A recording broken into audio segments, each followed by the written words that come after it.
Hai, perkenalkan nama saya Ingur Akoma Agus Surya DMKS dengan NIM 2208561031, mahasiswa dari program studi Informatika Universitas Udayana.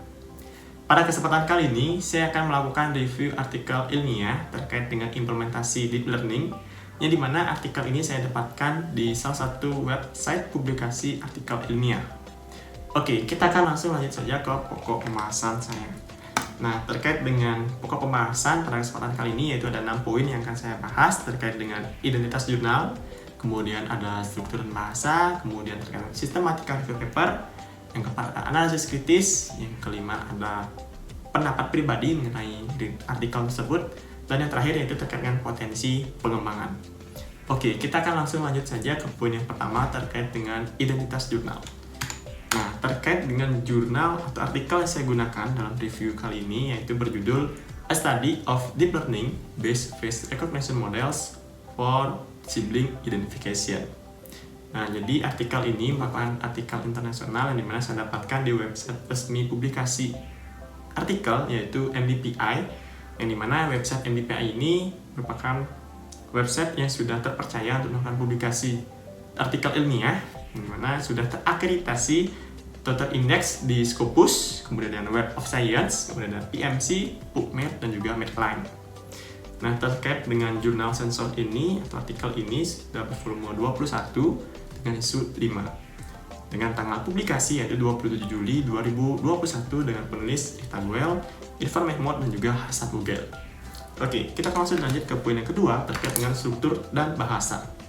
Nah, walau artikel ini merupakan artikel internasional, namun dari segi struktur itu tidak jauh beda dengan artikel lainnya. Jadi pasti diawali dengan judul, kemudian ada abstrak, kemudian pendahuluan, kemudian ada tinjauan empirisnya. Nah, yang berikut ini sedikit berbeda yaitu framework. Cuma setelah saya baca, ini kaitannya terkait dengan tinjauan teori, kemudian ada hasil pembahasan, diskusi, dan diakhiri dengan kesimpulan. Lanjut ke bahasa. Nah, karena artikel ini terpublikasi di publikasi internasional, maka penggunaan bahasanya tentu bahasa internasional atau bahasa Inggris. Namun dari segi konteksnya itu juga cukup teknis dan juga cukup kompleks. Hanya saja masih bisa dipahami oleh seseorang yang membaca ini, cuma di garis bawah terlebih dahulu itu memiliki pemahaman terkait dengan artificial intelligence yang dasar seperti itu. Oke, terkait dengan sistematika review paper. Nah, poin yang ketiga ini kita akan membahas terkait dengan isi dari papernya, mulai dari latar belakang, tujuan penelitian, metode penelitian, dataset, serta hasil dari penelitian itu. Oke, kita awali dulu dengan latar belakang. Nah, latar belakang penelitian ini dilakukan yaitu terkait dengan tantangan dalam melakukan identifikasi wajah yang sangat mirip secara genetik, seperti ada kaitannya dengan saudara kandung. Nah, si peneliti ini dia mencoba berpikir ada kasus gitu seperti yang ada di dunia nyata, misalnya ada dua orang. Nah, dua orang ini dari segi rupa dia memiliki kemiripan. Cuma dia ternyata tidak memiliki hubungan darah. Nah, ada kasus lain di sebaliknya. Dia segi rupa dia nggak terlalu mirip, bahkan jauh berbeda. Cuma ternyata dia memiliki hubungan darah. Nah, hal inilah yang mencoba untuk dilakukan atau diteliti oleh mereka, si peneliti itu melakukan identifikasi apakah mereka memiliki hubungan genetik atau saudara kandung seperti itu. Nah, sehingga tujuan penelitian ini mereka lakukan itu untuk coba mengevaluasi performa model face recognition yang mereka gunakan, apakah mampu melakukan identifikasi saudara kandung atau siblings. Nah, terkait dengan model face recognition yang mereka gunakan itu lebih dari satu, maka dari itu dia mereka tidak hanya melakukan evaluasi, namun sekaligus melakukan komparasi dari 4 model ini sekiranya yang mana yang terbaik. Nah, terkait dengan metode penelitian. Nah, jadi tahapan penelitian yang mereka terapkan, yang pertama itu melakukan pengumpulan data. Nah, data yang mereka dapatkan itu datanya data sekunder, yaitu dari publikasi atau penelitian orang lain, yaitu mereka dapatkan yang nama siblings DB, yang dimana dataset ini ada 2 jenis, yaitu adalah high face atau high quality face, dan kedua ada low face atau low quality face. Nah, high face ini, high quality face, berdasarkan datasetnya ini cukup lumayan, atau maksudnya mereka dapatkan secara primer si peneliti sebelumnya, yaitu mereka dapatkan dengan melakukan foto secara langsung menggunakan alat atau fotografer profesional Jadi menghasilkan hasil image yang beresolusi tinggi sekitar 4000 kali 2000-an pixel. Kemudian kalau yang LKeyface ini mereka dapatkan dari internet. Nah, cuma secara eksplisit tidak dijelaskan detailnya datasetnya seperti apa.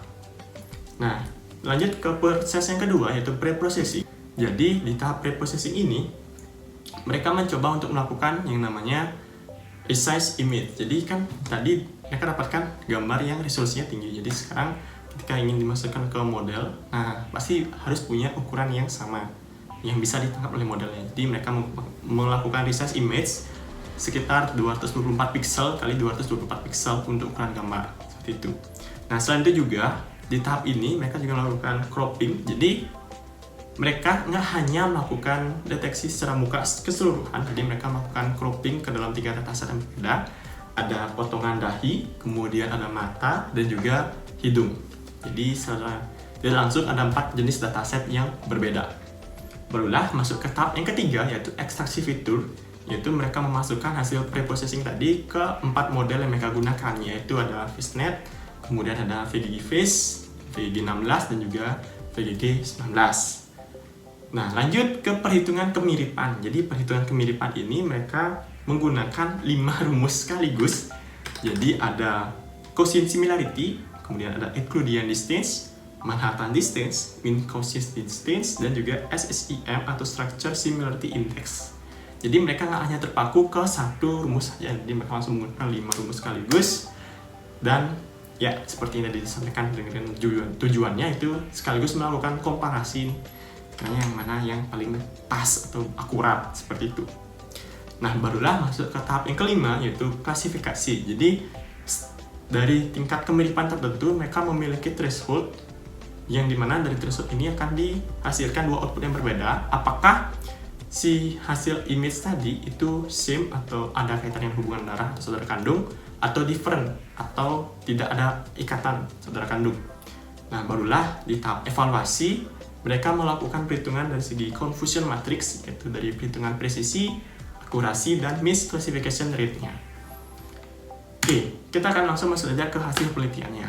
Jadi dari 3 evaluasi tadi, dari tingkat akurasinya didapatkan hasil yang paling tinggi itu di model face recognition VGGFace, VGG16, dan VGG19 untuk muka yang full face. Nah, kalau misalnya di bagian matanya aja, itu mereka dapatkan di model VGGFace dengan tingkat akurasi 95%. Nah, kalau di bagian hidung, mereka dapatkan di model FaceNet dengan tingkat akurasi 95%. Sedangkan untuk di bagian dahi, mereka dapatkan di model VGGFace dengan tingkat akurasi 90%. Nah, begitupun mirip-mirip juga di bagian tingkat precision matrixnya dan juga di misclassification rate-nya. Jadi bisa dikatakan secara kesimpulan, yaitu tidak ada satu model deep learning dari model yang mereka gunakan, baik itu VGGFace, FaceNet, VGG16, atau mungkin VGG19 yang paling unggul seperti itu. Karena ini menyesuaikan kembali dengan jenis inputan muka yang mana yang sesuai. Nah, bisa dikatakan tiap model ini punya tingkat performanya tersendiri, jadi harus disesuaikan kembali. Oke, kita akan lanjut ke poin pokok pembahasan yang keempat terkait dengan analisis kritis, yaitu kelebihan dan kekurangan. Nah, terkait dengan kelebihan artikel ini, yaitu seperti yang disampaikan sebelumnya, penggunaan model dan juga perhitungan similarity measures-nya itu lebih dari satu.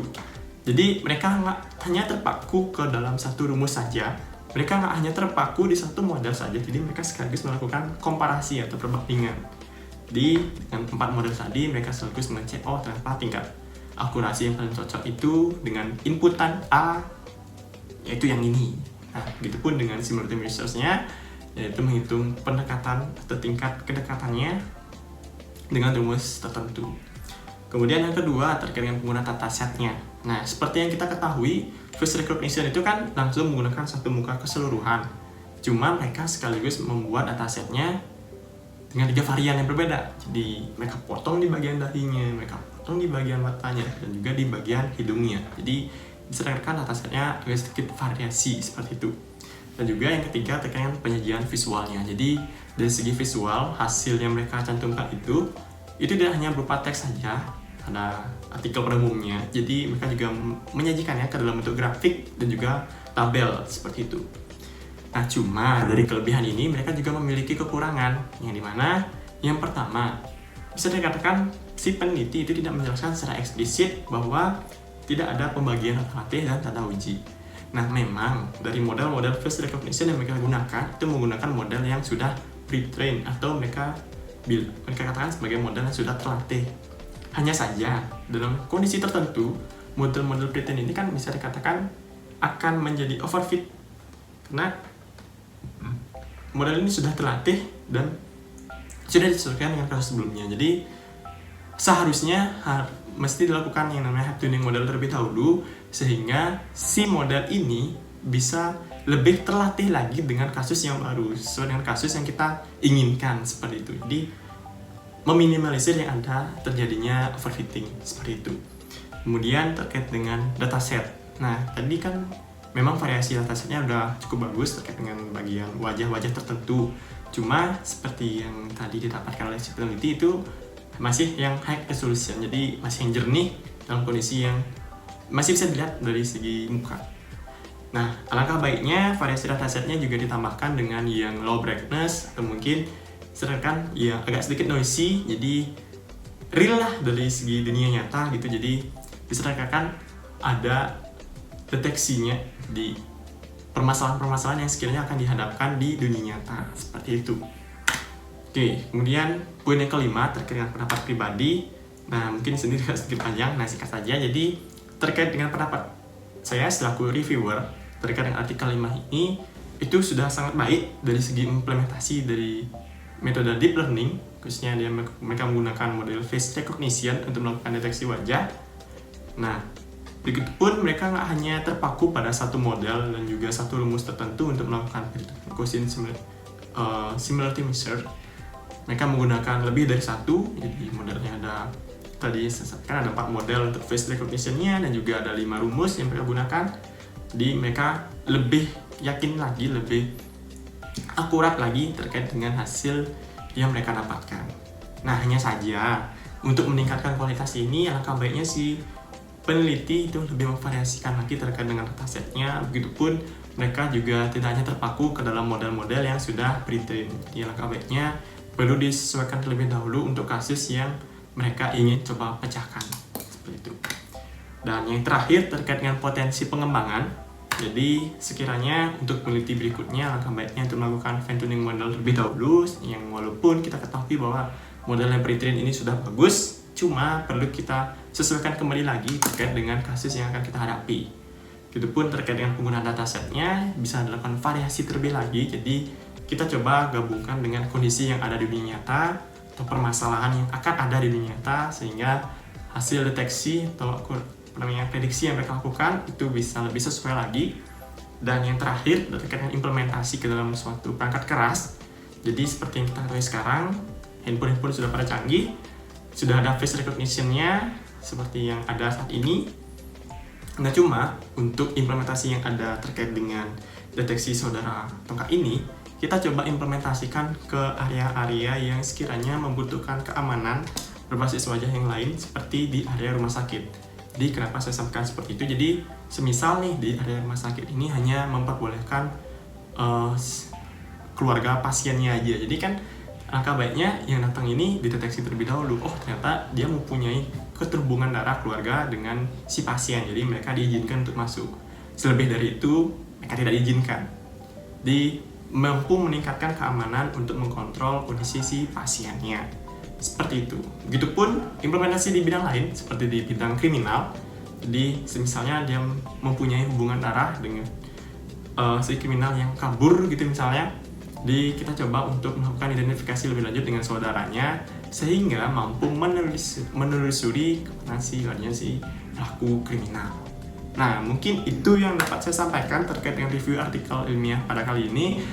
Mohon maaf jika ada salah kata, begitupun saya juga mohon maaf apabila salah dari segi penyampaian materi atau miskonsepsi, mohon diperbaiki. Jadi itu yang bisa saya sampaikan dan saya akhiri dengan terima kasih. Sampai jumpa.